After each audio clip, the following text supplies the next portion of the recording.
প্রতিদিনের মতোই স্বাভাবিক নিয়মে কর্মচঞ্চলতায় শুরু হয়েছিল দিনটি, কিন্তু হঠাৎ এক তালাবদ্ধ ফ্ল্যাট থেকে ভেসে আসে তীব্র দুর্গন্ধ। আর তাতে বিরক্ত হয়ে পুলিশে ফোন দেন প্রতিবেশীরা।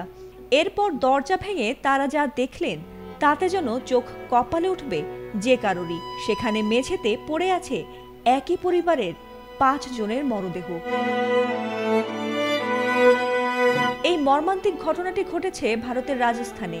শুক্রবার সকালে সেখানে এক নারী ও তার 4 সন্তানের মরদেহ উদ্ধার করেছে পুলিশ। 2-3 দিন বাড়ির বাইরে বের না হওয়ায় টনক নড়ে প্রতিবেশীদের।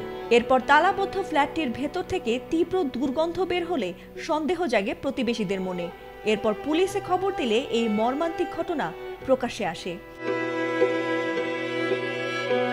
প্রাথমিক তথ্য অনুযায়ী কিরণ নামে সেই নারী দীর্ঘদিন ধরে স্বামীর সঙ্গে দাম্পত্য কলহে জড়িয়ে আলাদা থাকছিলেন সন্তানদের নিয়ে, কিন্তু হঠাৎই প্রকাশ্যে আসে তাদের করুণ মৃত্যুর খবরটি। পুলিশ জানিয়েছে মরদেহগুলো উদ্ধারের সময় সেগুলো ইতোমধ্যেই পচতে শুরু করেছিল।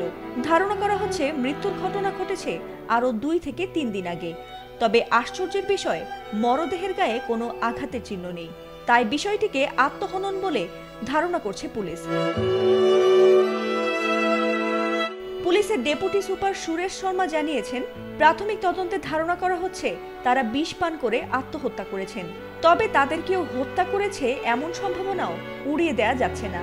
ঘটনাস্থল থেকে কিছু নমুনা সংগ্রহ করেছে ফরেনসিক দল, আর রিপোর্ট আসলেই মৃত্যুর প্রকৃত কারণ জানা যাবে।